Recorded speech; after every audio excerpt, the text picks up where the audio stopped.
जी जनाब आली, welcome back. और अब हमारा सेगमेंट है जी तिब्बे नबवी की रूह से, और इसमें हम कुछ आपके सवालात हमारे पास आए हैं, मौजूदा जो हेल्थ कंडीशंस है लोगों की, और मुख्तलिफ सवाल जो लोगों ने भेजे हैं वो हम आगा साहब से डिस्कस करेंगे। हमारे साथ आगा अब्बास साहब मौजूद हैं।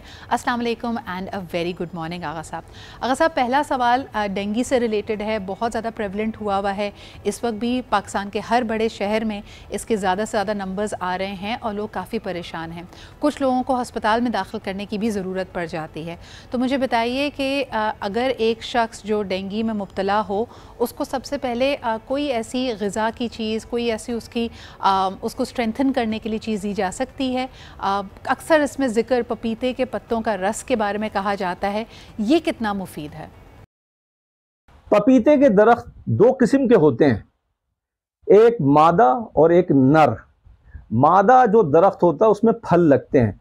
मादा दरख्त के पपीतों का अगर पत्तों का अरक पिलाया जाएगा तो वो फायदा नहीं देता है। और अगर नर पपीता यानी कि नर पपीते के दरख्त में फूल लगते हैं, खाली नर पपीते के दरख्त का पत्ता लिया जाए और डंडी समेत, और उसका अरक अगर निकाला जाए और उसके अरक में 1/4 चम्मच शहद को मिक्स करके मरीज को सुबह से लेके शाम तक 2 से 3 टाइम दे सकते हैं। पहले दिन प्लेटलेट्स इम्प्रूव होना शुरू हो जाते हैं, उनकी तादाद बाकसरत बढ़ना शुरू हो जाती है। आगा साहब, पपीते के पत्तों के रस के अलावा जो ग्रीन जूस इसका आजकल मिल रहा है और कहा जाता है कि प्लेटलेट्स को कम नहीं होने देता, उस वक्त जो डेंगू का मरीज़ है उसके मुंह का जायका ऑलरेडी बहुत ख़राब है, तो बड़ा मुश्किल होता है लोगों के लिए इसको इस्तेमाल करना। तो इसके अलावा भी कोई ताकत की चीज़ें हैं, कोई और फलों का रस है जो इस्तेमाल कर सकते हैं डेंगू पेशेंट्स? आपका सवाल ये वाला भी, दूसरा सवाल भी बहुत अच्छा है कि आजकल दवाइयाँ मिल रही हैं कड़वी कड़वी पपीते के पत्तों से बनी हुई बाज़ार में, और बच्चे और ये जो भी मरीज़ हैं पीते नहीं हैं। एक शीरी हल बताता हूँ, नुस्ख़ा शीरी भी मौजूद है मेरे पास। वो ये है कि अनार शीरी ले लीजिए। अनार शीरी कौन सा होता है? ये जो सफ़ेद अनार होता है वो अनार शीरी कहलाता है। सफ़ेद अनार मीठा अनार होता है।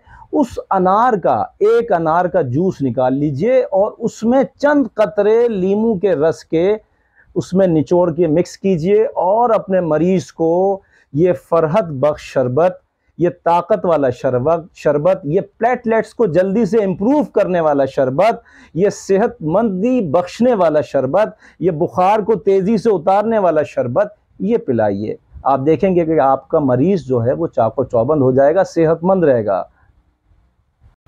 अच्छा जी, डेंगू में आपका जब रिज़ल्ट नेगेटिव आ भी जाए, आप अपनी जो एवरीडे एक्टिविटीज़ हैं उनको रिज्यूम करते हैं, तब भी बहुत सारे लोग वीकनेस की शिकायत कर रहे हैं कि इसके बाद जो बॉडी में फटीग है, वीकनेस है, वो कम नहीं हो रही। तो ऐसे लोगों के लिए और डेंगू के रिकवरिंग पेशेंट के लिए आपका क्या मशवरा होगा? डेंगू जब नेगेटिव आता है, यानी कि डेंगू का बुखार ख़त्म हो गया, प्लेटलेट सही हो गए और मरीज़ डिस्चार्ज होकर हॉस्पिटल से घर पहुंच जाता है, लेकिन 15-20 दिन, किसी किसी को 1 महीने, वो जो वीकनेस होती है, डेंगू के जो साइड इफ़ेक्ट होते हैं, डेंगू की वजह से जो कमज़ोरी होती है, नकाहत होती है, उसका सामना रहता है।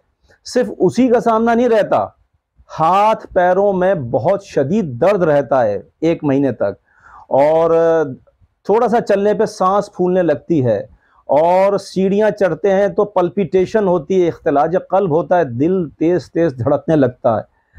इन सब चीज़ों का हल है, ये बहुत तेज़ी से आप रिकवर कर सकते हैं इस कमज़ोरी को। बहुत बेहतरीन एक नुस्खा बता रहा हूँ, और ये नुस्खा भी बहुत ही आसान है। वो ये है कि जौ का सत्तू ले लीजिए, 1 गिलास में 1 चम्मच या 1.5 चम्मच टेबल स्पून जौ का सत्तू घोलिए और उसमें थोड़ा सा शहद खालिस मिलाइए और पिलाइए।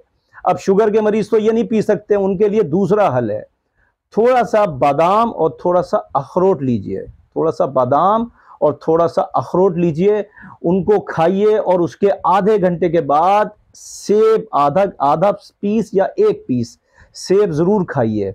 आप खाएंगे तो आप देखेंगे आपकी वीकनेस दूर होना शुरू हो जाएगी। इसके अलावा एक और हल भी मेरे पास मौजूद है। अगर तेज़ी से आपको अपना मर्ज़, अपनी कमज़ोरी रिकवर करनी है, जब भी खाना खाइए, ये जो रेड पिंक सॉल्ट होता है, इसमें एक काला नमक आता है, काला स्याह नमक आता है, वो ले लीजिए। खाने की इब्तिदा उस काले नमक से कीजिए और खाने का इख्तिताम भी उस काले नमक से कीजिए, तो आपकी वीकनेस बहुत तेज़ी से रिकवर हो जाएगी इंशाअल्लाह।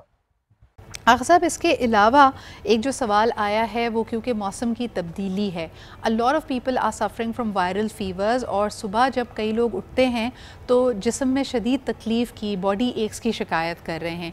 ये मौसम की तब्दीली है, ये वायरल है, इसको आप कैसे देखते हैं और इसके लिए क्या मशवरा होगा आपका? सही बात है कि मौसम तब्दील हो रहा है, और आजकल जब लोग सुबह उठते हैं तो कुछ लोग शिकायत करते हैं कि जिस्म में दर्द हो रहा है, या लेफ़्ट साइड पर सोने की वजह से दर्द हो गया, या थकन महसूस कर रहे हैं या गला ख़राब महसूस कर रहे हैं। तो इन सब चीज़ों से बचने के लिए एक इम्यूनिटी बूस्टर एक नुस्खा है, लेकिन वो भी नुस्खा है शीरी है। तो मैं आपकी खिदमत में और आपके सुनने वालों की खिदमत में वो अर्ज़ करना चाहता हूँ कि अज़ान फ़जर के टाइम पर सब लोग, यानी कि घर में तकरीबन लोग नमाज फ़जर पढ़ने के लिए उठते हैं। नमाज फ़जर पढ़ने से एक 15-20 मिनट पहले और 7 दाने कलौंजी के, और उसमें 1/4 टीस्पून, यानी कि अगर 1/4 चम्मच शहद और 7 दाने कलौंजी के अगर खा लिए जाएँ, तो आप देखेंगे कि आपकी इम्यूनिटी बहुत बूस्ट हो जाएगी, और आप जब सुबह उठा करेंगे तो आप अपने अंदर नकाहत या बीमारी किसी भी किस्म की नहीं पाएंगे इंशाअल्लाह। और जैसे ही मौसम ठंडा हो जाए, सर्द मौसम शुरू होने वाला है, तो 14 दाने कलौंजी के शहद के साथ मिला के ज़रूर खाइए। और ज़्यादा जब सर्दी पड़ने शुरू हो जाए, यानी कि जनवरी फरवरी के अंदर, जिस वक्त सर्दी ज़्यादा हो, दिसंबर में ज़्यादा हो, तो 21 दाने कलौंजी के शहद के साथ मिला के खाए जाएँ। अच्छा, एक सवाल बड़ा इंटरेस्टिंग आया है, और वो ये कि सब्ज़ियों में जो एक सबकी पसंदीदा सब्ज़ी है वो आलू है, और उसका इस्तेमाल बहुत ज़्यादा किया जाता है, वो फ्राइड फॉर्म में भी, सालन में भी, एट्सेट्रा एट्सेट्रा। तो आलू की आफादियत क्या है, और क्या इसको ज़्यादा खाने से इसका कोई नुकसान भी हो सकता है? कुछ इसके हवाले से हमें बताएं। आलू के तो बहुत ज़्यादा फ़ायदे हैं, और बस सिर्फ एक ही नुकसान है कि अगर शुगर का मरीज़ उसको खाए और बहुत ज़्यादा खाए तो उसकी शुगर बढ़ जाती है। वैसे शुगर का मरीज़ भी थोड़ा बहुत आलू खा सकता है।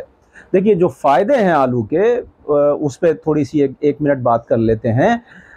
अगर गठिया का मरीज़, जिनको गठिया का मर्ज़ हो, अगर कच्चे आलू का जूस निकाल कर 1 कप या 1 गिलास सुबह नाश्ते के 1.5 घंटे के बाद और 1 गिलास रात के खाने के 1.5 घंटे के बाद अगर दिया जाए, तो गठिया का मर्ज़ दूर हो जाता है। इसके अलावा आलू जो लोग खाते हैं, मैदे की बीमारियां उनको बहुत कम होती हैं, आंतों की बीमारियां बहुत कम होती हैं, और जिल्द के लिए तो बेपनाह फ़ायदा रखता है। मुख्तलिफ़ तरीक़ों से आलू इस्तेमाल कराया जाता है जिल्द को सेहतमंद रखने के लिए, कील मुहासों को दूर करने के लिए।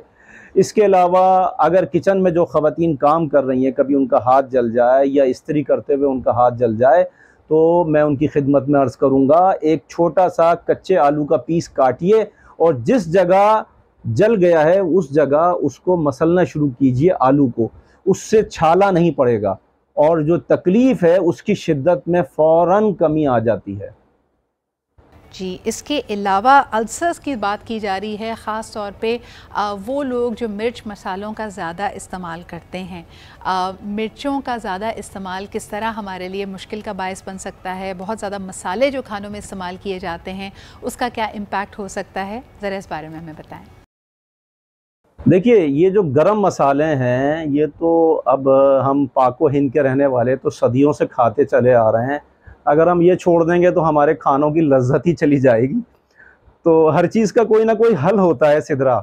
ये बात दुरुस्त है कि गरम मसाले या मिर्चें ये मैदे में ज़ौफ़ पैदा करती हैं, और जब मैदे में ज़ौफ़ पैदा हो जाए तो आपका हाज़मा दुरुस्त नहीं रह सकता है। मैदे में जलन होती है, सीने में जलन रहती है। तो लेकिन इन सब चीज़ों का हल है। आपने देखा होगा कि हमारे देही इलाक़ों में, सिंध के देही इलाक़ों में, पंजाब के देही इलाक़ों में वो लोग क्या करते हैं, थोड़ी सी ठंडी सब्ज़ियाँ काट के रख लेते हैं। गाजर काट के रख लेते हैं और खीरा काट के रख लेते हैं, हैं, पुदीना जल्दी हज़म होने वाली चीज़ें, ये सब सलाद के अंदर काट के रख लेते हैं, वो खाने के साथ खाते हैं। अब अगर आपने मुर्गन खाने, मिर्चों वाले खाने और गरम मसाले वाले खाने खा भी लिए तो वो सब हज़म हो जाएंगे। उसके बाद वो एक एहतमाम और भी रखते हैं, लस्सी बनाते हैं। और वहाँ पर मसला ये है कि सबसे अच्छी बात यह कि दही बड़ी अच्छी क्वालिटी का होता है। यहाँ पर तो दही बनाने के लिए लोग दूध में पहले ही पानी बाड़ों से मिल के आता है, फिर उसमें फिर पानी मिलाते हैं। दही बिल्कुल बेकार होता है यहाँ पे दुकानों पे जो मिलता है। घर में आप दही बनाएं, देखें कितना बेहतरीन गाढ़ा और मोटी बलाई वाला दही बनता है। तो हमारे दही इलाकों में दही अच्छा मिलता है, उसकी लस्सी बना के अगर पिया जाए तो ये गरम मसाले वाले खाने और ये मिर्चों वाले खाने, उनका नुकसान इंसानों को, खल्क़े खुदा को बहुत कम पहुँचेगा। अच्छा जी, एक आखिरी सवाल आपके लिए आया है इंसोम्निया से रिलेटेड, यानी बेख्वाबी या नींद का ना आना। ढेरों परेशानियां हैं, लेकिन ख़ास तौर पे अगर आपको वीकनेस हो, आपका जहन बहुत ज़्यादा एक्टिव हो, तो रात को लोगों को सोने में, नींद पूरी करने में मसाइल दरपेश हैं। इसके लिए आप क्या मशवरा देंगे? रात की नींद का तो बड़ा मसला है। ओहो, इतने मेरे पास फ़ोन आते हैं कि रात की नींद नहीं हो पा रही है, 3-3 बजे तक जाग रहे हैं, फिर फजर में उठते हैं, फिर दिन भर सुस्त रहते हैं। देखिए, बहुत ही आसान तरीन नुस्खा मैं अर्ज़ करता हूँ, और ये भी नुस्खा शीरी है। ये जो स्याह अंगूर होता है ना, स्याह अंगूर, काला अंगूर आजकल सीज़न में है।